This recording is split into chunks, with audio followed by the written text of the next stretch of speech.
Sa Revelation chapter 5 verses 11 to 13.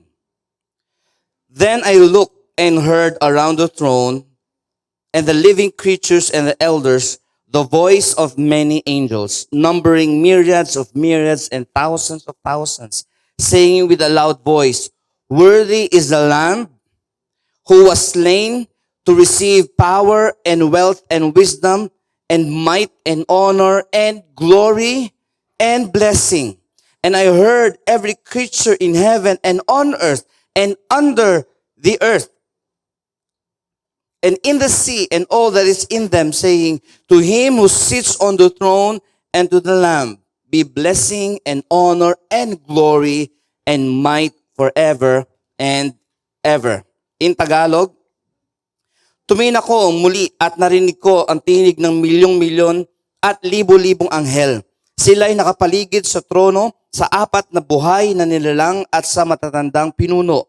Umawit sila ng malakas. Ang korderong pinatay ay karapat-dapat tumanggap ng kapangyarihan, kayamanan, karunungan, kalakasan, kaluwalhatian, papuri at paggalang. At narinig kong umaawit ang bawat nilikhang nasa langit, nasa lupa, nasa ilalim ng lupa at nasa dagat, lahat ng mga naroroon. Sa nakaupo sa trono at sa kordero ang papuri at karangalan, kaluwalhatian at kapangyarihan magpakailanman.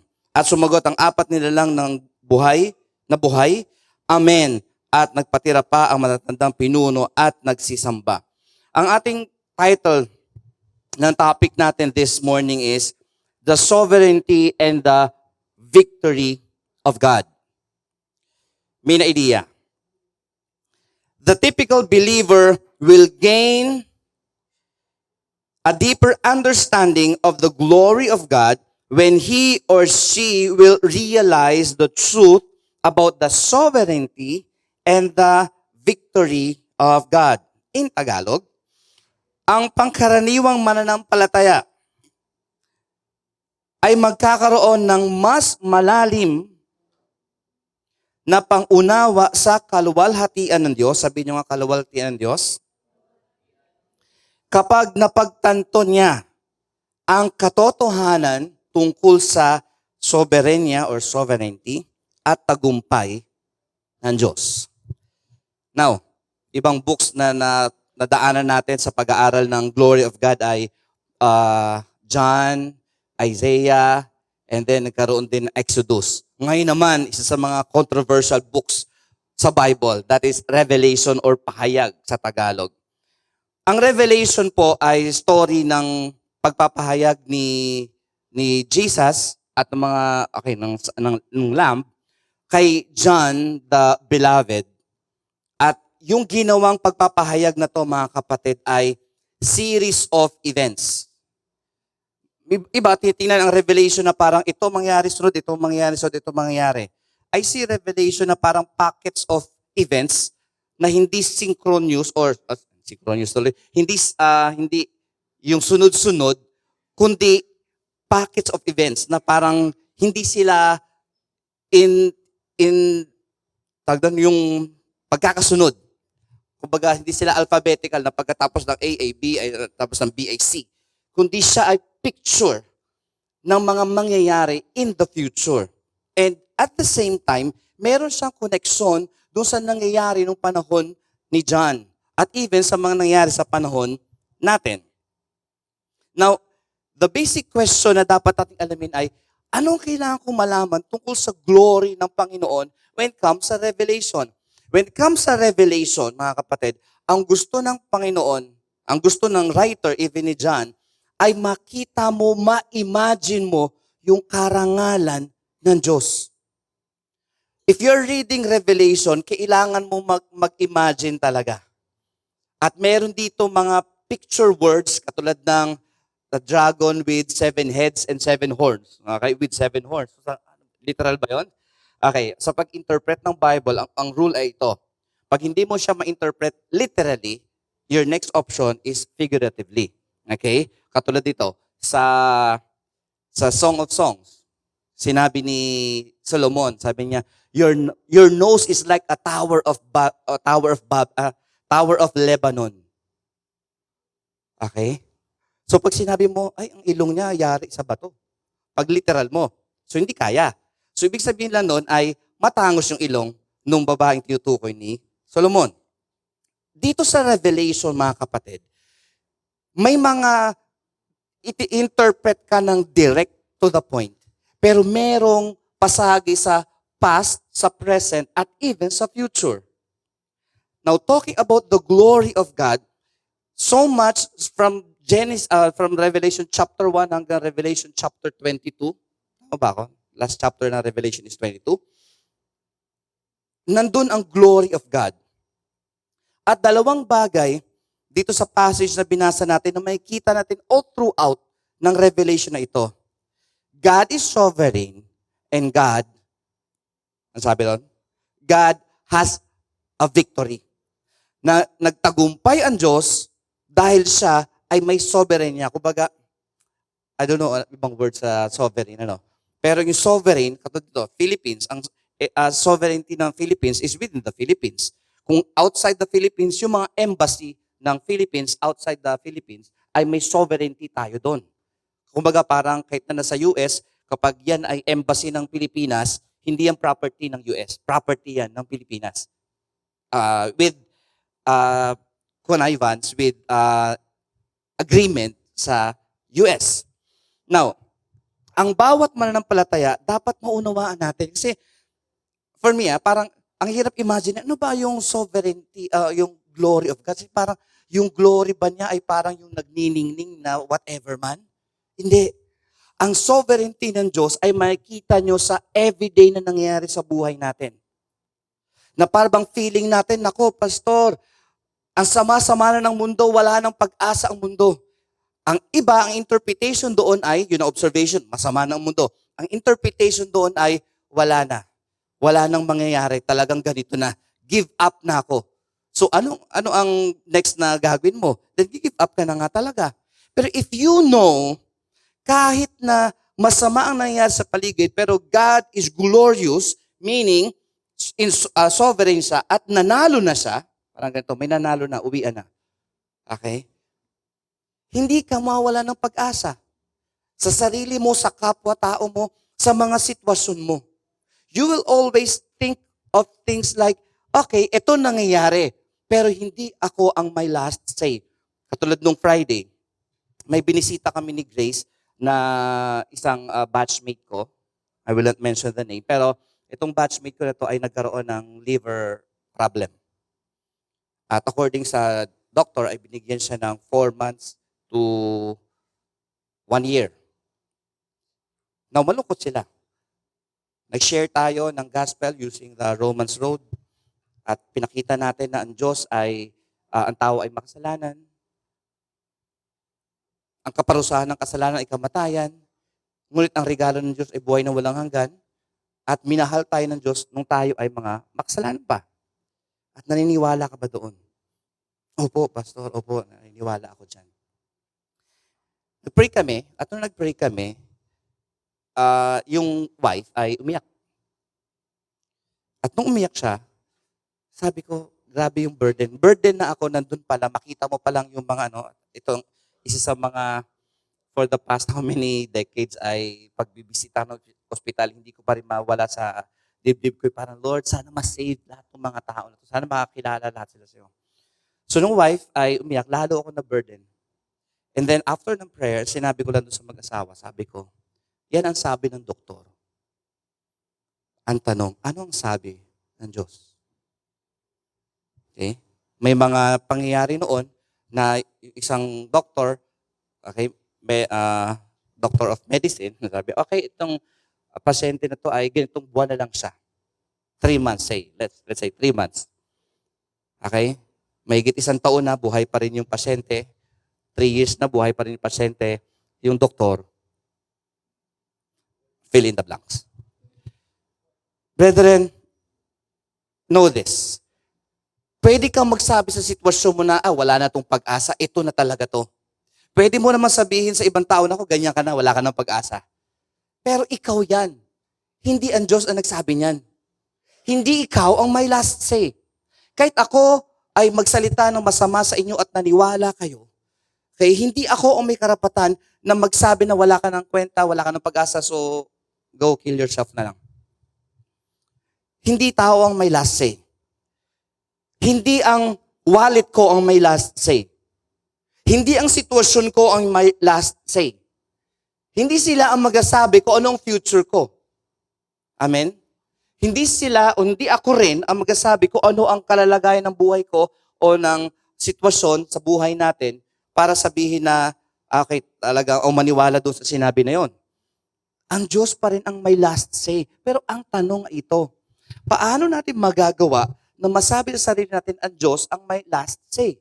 Paano natin masasabi na all for the glory of God? Napaparangal lang ba sa buhay ko ang Panginoon? Kung ako ay nagmumukmok, ako ay magsasabi ng problema ko, ako wala ng pag-asa, ito na talaga yan. Naku, glorify ba ang Diyos doon? Pag ikaw ay nakamukmok at ikaw ay naamag na sa sulok, okay? At she loves me not, o kaya mag-scroll ka dyan, wala nang kwenta buhay ko, mag-scroll na lang tayo hanggang maupod ang hinlalaki ko. Does that say all for the glory of God? Pag ikaw ay hindi ka gumagawa ng daily devotions mo, does it glorify God? Kasi busy ka. Pastor, sorry, busy ako. Hindi ko talaga nagagawa ang devotion. Sis, kahit hindi yung devotion ng UVCC, yung personal devotion mo, yung reading mo, busy ako, pastor eh. Does it glorify God? Tuwing magsasabi ka na busy ka, hindi mo kayang gawin, kulang ang pera, hindi ko kaya yan, whatever, does it glorify God? Yan ba ang sinasabi mo? Yan din ba ang sinasabi ng Diyos? Napaparangal lang ba ang Diyos dyan? Two things ang gusto nating sagutin o ang gusto natin maging malinaw.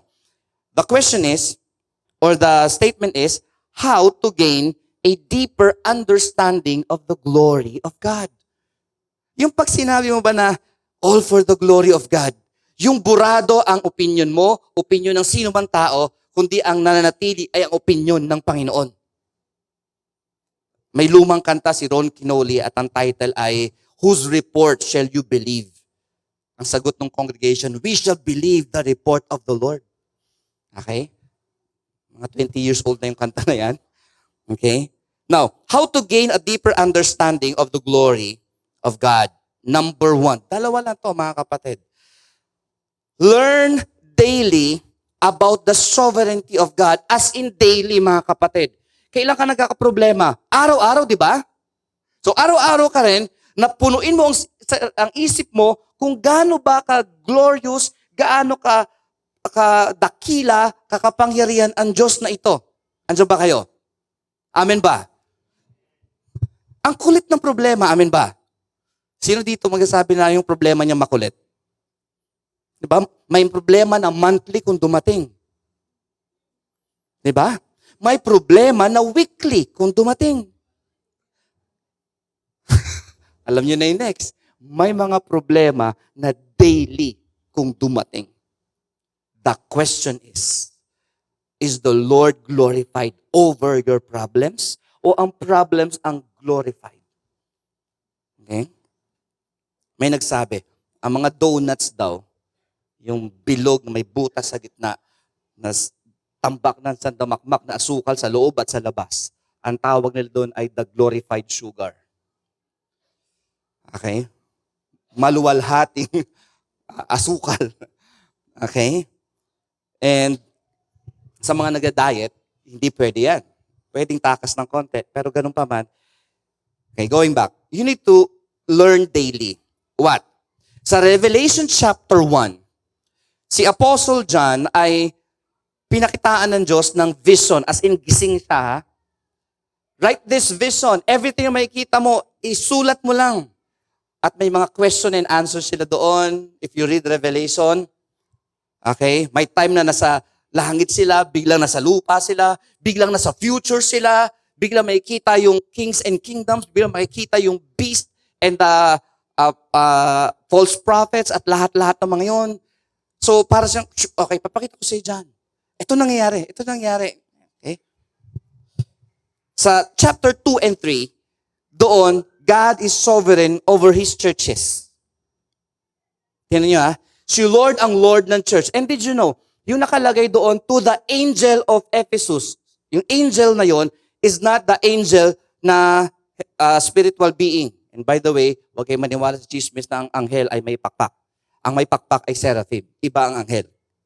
So, ngayon yung angel doon, it only means messenger. And most probably, yung messenger na yon ay yung pinaka-pastor nung church na yon. At pinakita ni Lord na, okay, you're the messenger there. Pero this is what I see. Okay? Makikita nyo doon yung judgment niya. You have left your first love. Yun ang judgment ni Lord sa church ng Ephesus ba yun? Tama? Ang church, kayong Laodicea, you think you are rich, but you are poor, you're naked, and you are kaawa-awa in Tagalog. So, ginudge niya, inassess niya ang mga churches. So, God is sovereign over the churches. Hindi ako ang may-ari ng church. Hindi ang mga pastors, hindi ang mga trustees, hindi ang mga members. Walang may-ari sa atin sa church. Pinagkatiwalaan lang tayo ng Panginoon. God is sovereign, hindi lang sa churches, kundi sa heaven. That's Revelation 4 and 5. Nandun yung ating verse, chapter 5. God is sovereign over creation. So yung sovereignty ng Panginoon, yung pag sinabi niya, mangyayari. May tanong, sabi ng iba, Joanne, paano yan, pastor? Kung makapangyarihan ang Diyos, bakit may masama? Ba't hindi niya lang yung isang ganun ba, tapos ang lahat ng masama? There's bad news to that. Pag ginano ni Lord ang masama, na parang si Thanos at mabura lahat ng masama, alam nyo ba, nakasama yung katabi nyo? Tingnan mo ang katabi mo. And here's bad news for me. Even yung mga nasa harapan nyo ngayon, akong nasa harapan nyo, kasama ako dun. So gusto mo ba? Sure? Ba't na kasi itigil yan? Ako masama, yung kapitbahay ko mas masama to. Siya mas sinungaling, ako medyo lang. So siya na lang din. Kung lahat ng sinungaling, tatanggalin. Sino dito ang ma-exempt?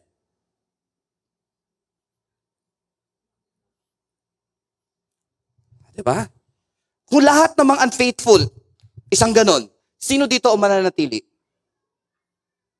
Kung by works ang salvation, mga kapatid, mapupunta ka ng langit by works, then I think wala tayong pag-asa lahat.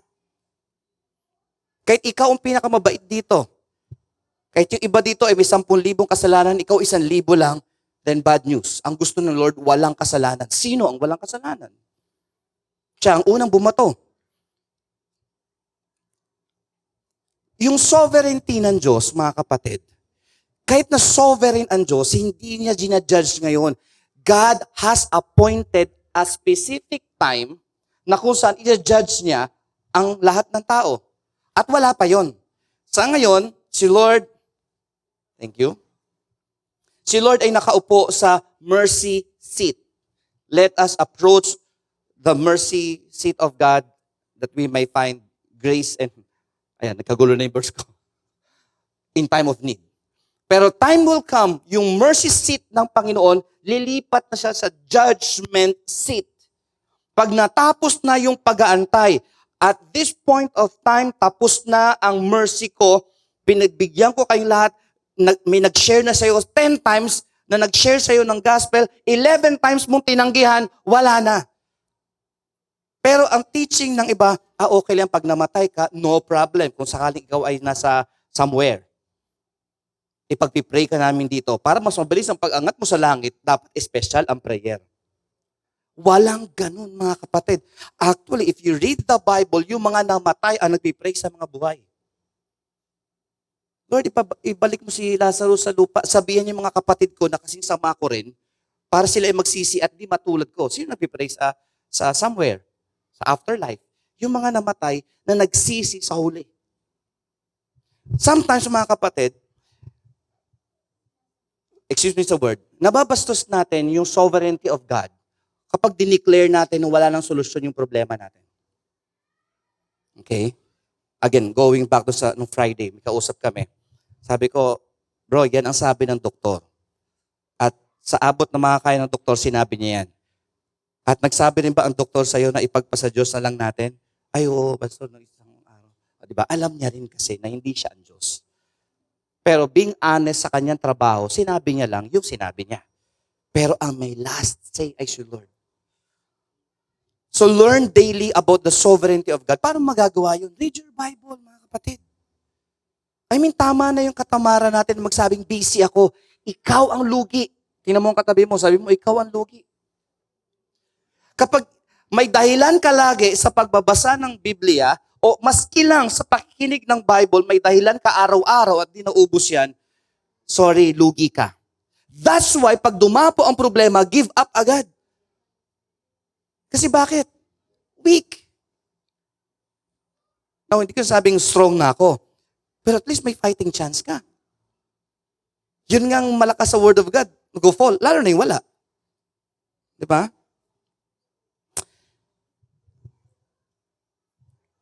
Balikan nga natin yung main idea, please. Yung Tagalog. Ang karaniwang mananampalataya. Sino dito yung pangkaraniwang mananampalataya? Yung hindi kasing husay ng ibang Christian. Yung, yung mga humble na Christian, pakitaas ang kamay. May nagtaas pa rin no?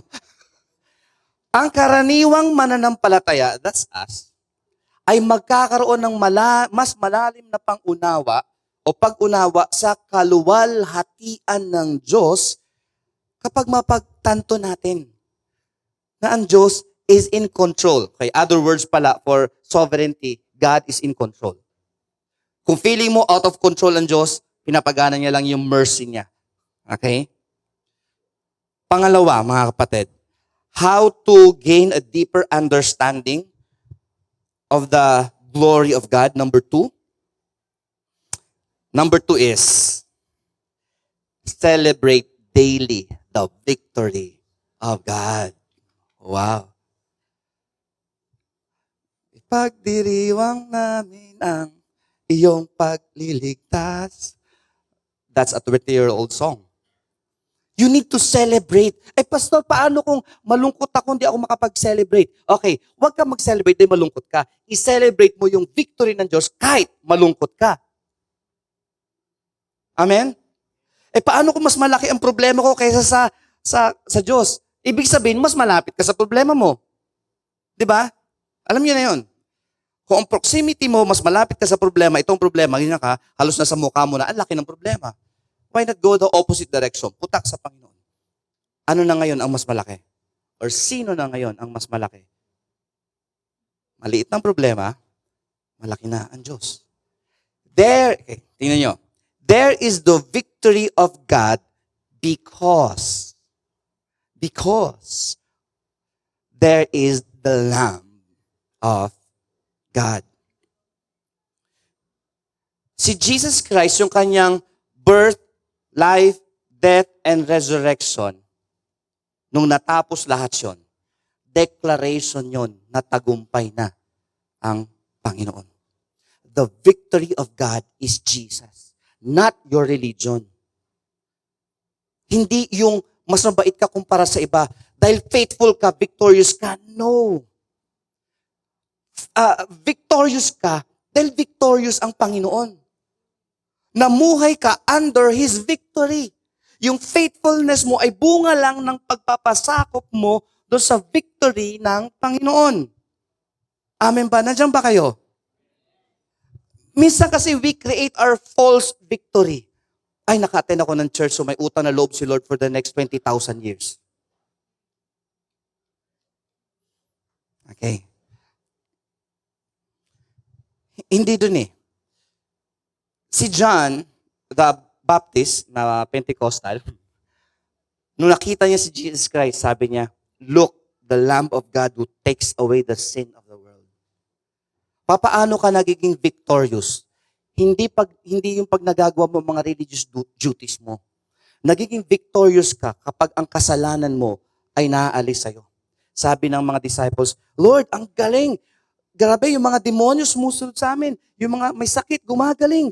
Grabe talaga, Lord." Ang sabi ni Lord sa kanila, huwag kayong magdiwang dahil lumalayas ang demonyo sa utos ninyo o gumagaling ang mga may sakit. Magdiwang kayo dahil ang pangalan nyo ay nakasulat na sa langit.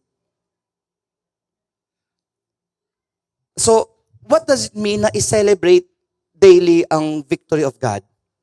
Makulit ang problema. So you need to learn daily about the sovereignty of God. Makulit ang problema, so i-celebrate mo ang problema. Tama? Mali. Ang i-celebrate mo ay yung victory of God. Kaya nga, mayroon tayong mga linyahan noon, di ba? Celebrate small victories. Halimbawa, nakapag-devotion ka for the past 7 days na tuloy-tuloy. Tell somebody. Hindi naman sa pagmamalaki. 7 days na akong tuloy-tuloy. I-celebrate mo yun. Huwag mo i-celebrate yung 1 day na tuloy-tuloy tapos 2 months na wala. Walang i-celebrate doon. Ang i-celebrate mo ay dahil sa pagpapakumbaba mo sa Diyos, you're able to obey God. Amen ba? At yung, actually ang devotion mga kapatid, hindi yan duty. Na para bang napaglilingkuran mo ang Diyos pag nagdi-devotion ka? Wala. May utang ba ang Diyos sa'yo dahil nagdi-devotions ka? Wala din. Ginagawan mo ng pabor ang sarili mo and through daily devotions na a-acquire mo ngayon yung knowledge about God at magpapadala ng kasinungalingan ang diablo, sasabihin mo, di ubra yan. Ito ang sabi ng Word of God. And then, kapag nakita mo sarili mo na, yes, thank you Lord, ngayong araw na to, halos wala akong pagkakamali, wala akong kasalanan, thank you Lord. And then, at the end of the day, bukod sa gabi na, mag-celebrate ka. Amen? I-celebrate mo sarili mo. I-treat mo ang sarili mo ng isang kape na masarap. Okay, para sa'yo ito dahil ikaw ay naging faithful kay Lord, ha? I mean, celebrate those small victories para bang ma-emphasize sa isip mo, sa puso mo, na victorious ang Panginoon. Pero may mga tao na imbis na i-celebrate ang small victories, nagmumukmok, sinicelebrate ang pagiging talunan. Okay, nakita na ba kayo ng tao na sinicelebrate ang kanyang pagiging talunan? Yeah, meron? Pastor, papaano yan? Pag ang tao ay angalites, reclamites, lagi yan, nag-celebrate ng pagiging talunan. If we don't see the positive side ng buhay, hindi ko sinasabing yung hindi ka realistic na may problema talaga. Aminin mo may problema. Pero after mo makita ang problema, what's next? Dahil may problema ako, magmukmok tayo. Hello, Ate Chay, Ate Ges, may problema ako. Tara, magkaroon tayo ng mabuting usapan. Ano sineselebrate mo? Yung pagiging talunan mo. Okay? Kahit saan mo tingnan mga kapatid, ang paglalasing walang magandang effect. Nag-aaway na mag-asawa dahil lasing. Nai-snatchan dahil lasing. Handusay sa kalsada, paggising, wala na yung wallet niya. Ikaw ba naman magdamagan na tulog sa kalsada eh? Wala. And did you know in the Bible, ang paglalasing, ang opposite niya is being filled with the Holy Spirit? Nung nabasa ko noon yun, at sinare ko sa kuya ko, sabi ko, Pong, tingnan mo. Di ba, mahilig ka maglasing. Bakit na naman? Bakit na naman? Teenager kami nung time na to. Sabi ko, ang paglalasing pala, ang katapat niyan ay pagiging puspos ng Holy Spirit. Sabi niya, ano yun? Yung nagpipray ka, yung talagang, alam mo, nagiging masaya ka, malungkot ka pero masaya ka dahil sa Diyos, ganun-ganun. So sa batang edad ko, sinare ko sa kanya kung ano yung kaibahan. Sabi niya sa akin, ganun. Sige, kagabi naglasing ako. So ngayong gabi, paano natin gawin yan? For the first time sa buhay namin, nag-pray kami ng kuya ko. Wala pang 2 minuto yun Sabi niya, pero yung dulo, sabi niya, ba't di naman ako nalasing?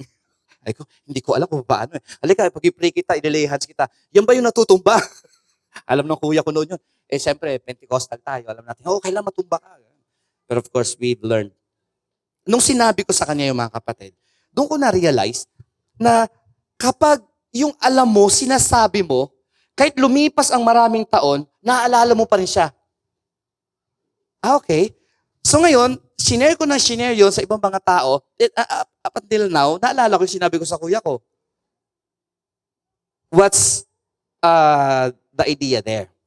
Part ng celebrating the victory of God is telling people about the victory of Jesus. Alam mo, itong pinakamatindi. Alam mo, ako ay makasalanan. Nai-imagine mo ba na ang Diyos pwedeng ipawalang sala ang lahat ng kasalanan mo? Na ngayong mismong oras na to ay magiging banal ka sa Diyos? Wala ka pang ginagawa? Alam niyo ba yan, mga kapatid? Na pag humarap ka sa Diyos, hindi ka best foot forward na parang, okay, faithful ako the whole day, may karapatan ako lumapit sa Diyos. Wala pa rin. Pero if you come to God at sabi mo sa Kanya, Lord, wala akong karapatang lumapit, pero in Jesus' name, lumalapit po ako. Alam mo yung oras na yun, yung pagkakataon na yun, you've just received the victory of God. Ikaw ang gumawa? Hindi. Ikaw ang pinako sa krus? Hindi rin. Ikaw yung nilatay? Hindi lalo. Ang kinis pa nga ng balat mo eh. Ikaw yung nilagyan ng koronang tinik? Hindi rin. Pero ba't ikaw ang naging victorious? Kasi yun ang gusto ng Panginoon. Yung hindi natin kayang gawin, siya ang gumawa, at pag nanampalataya ka doon at talagang buong puso and genuine talaga ang faith mo, yung victory ng Diyos ay magiging victory mo. And then yung victory sa buhay mo, mga victories sa buhay mo, will just follow. Pero in the spiritual side, kailangan mo munang manalo. Walang nananalo on the physical na hindi mo na manalo sa physical, sa spiritual. If you want breakthroughs, if you want miracles, dapat mangyari muna yan in the spiritual. It's either na may nag-pray para sa'yo, kaya nangyari yung breakthrough mo at yung miracle mo, or ikaw din mismo. Question, para gumaling ang isang may sakit, of course, hindi naman lahat ng may sakit ay pinagagaling ng Panginoon. We know that. Okay? Even si Brother Ronald Remy, di ba? Namatay siya. Hindi siya pinagaling ng Panginoon. Pero may ibang mga tao na pinagaling. Ano nangyari? Ba't gumaling sila? Dahil ba nag-pray yung tao na may sakit? O pinag-pray siya? Halimbawa, yung story sa Bible. Yung mama na paralyzed, as ibinaba from the ceiling. Di ba yung tatlong kaibigan niya ang nagbaba sa kanya sa tapat mismo ni Jesus at hindi nagalit sa Jesus. Bago sinabi niya, your sin is forgiven. Imbis na you're healed, hindi. Sabi niya, your sins are forgiven. At kalakad yung mama. Ang tanong, siya ba'y gumaling dahil sa faith ng tatlo? O dahil sa faith niya? O pinagsama? Okay? Well, unang-una, gumaling siya dahil kay Jesus Christ. Pero ano yung nag-initiate? Brethren, hear this. Kung gusto mo na maparangalan ang Diyos sa buhay mo, kung gusto natin na maparangalan ang Diyos sa buhay natin, look at things on the perspective ng Panginoon na nagtagumpay na siya. Tingnan nyo, balikan natin yung verse. Okay, mga kapatid, tingnan nyo yung verses. Ang sabi rito, then I looked and heard around the throne and the living creatures and the elders the voice of the many angels. It's the future. Numbering myriads and myriads and thousands. Okay? Nandun si John na nawi-witness niya ang nangyayari. Nung time na yun, it's current. Present yun. Nakikita ni John eh.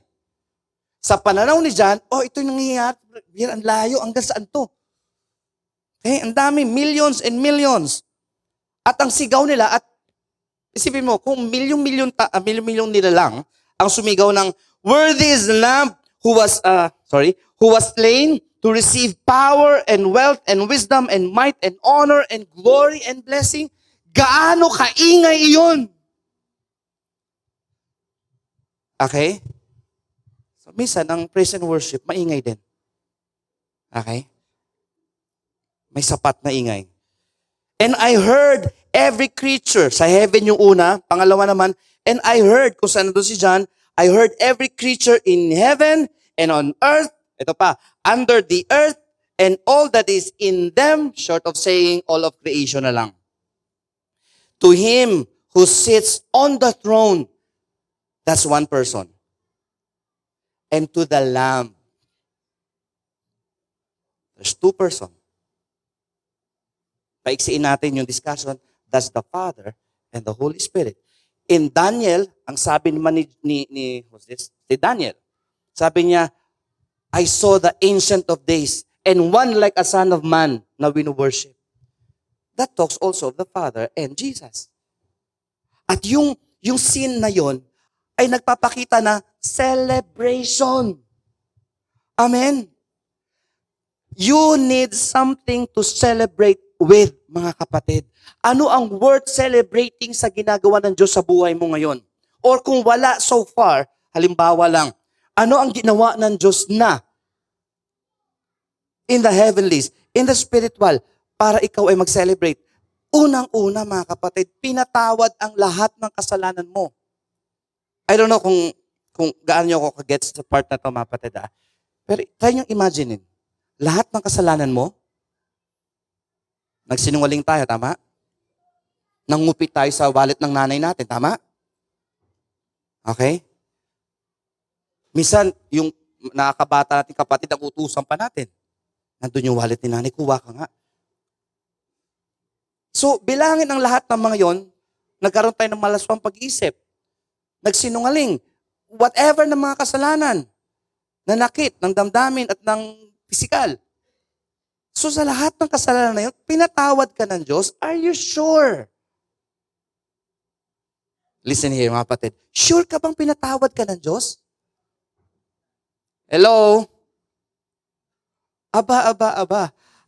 I don't think natatamarin ka pag naalala mo yon. Okay, pwede kang tamarin, pero huwag kang magpatalo sa katamaran, ha? Okay, sino dito tinatamad pa magbasa ng Bible? Ako. Okay. Sino dito mga plastic? Tanong sa kamay. Okay. Tinatamad tayo. Pero ang tanong, nagpatalo ka ba sa katamaran? May mga dumadaan ng mga malaswang kaisipan. Ang tanong, nagpapatalo ka ba doon? May mga problemang dumarating. Ang tanong, nagpapatalo ka ba doon? May mga karamdaman na dumarating sa buhay natin. Tinanggap mo na lang ba? O sabihin mo, si Lord ang may last say. Amen? Pinatawad ng Diyos ang katabi mo. Pinatawad mo na ba siya? Okay? O parang tuwing nakikita mo siya, mayos ka. Alam mo na.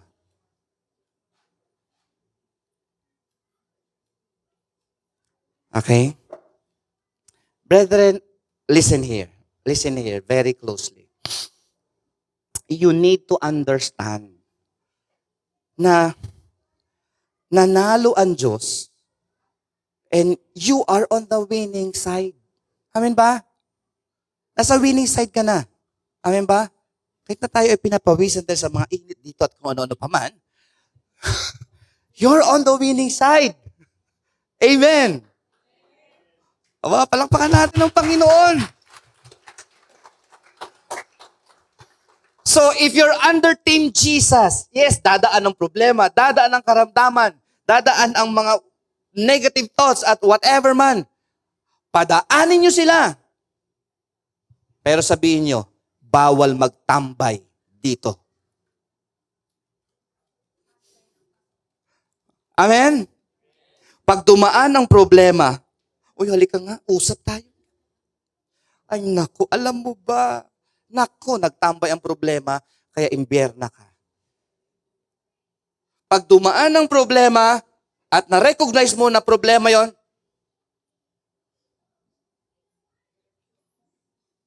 negative thoughts. Okay? Wala nang solusyon ito. Amen ba? Pag may tao ang problemado na dumating sa'yo, humingi ng tulong yun, huwag mong palisin. Okay, problema ka, no? Alis! Umutang ka na naman, no? Alis! Okay? Gaganda-gandahan mo pa yung sabihin mo. Pag tao, huwag mong palisin.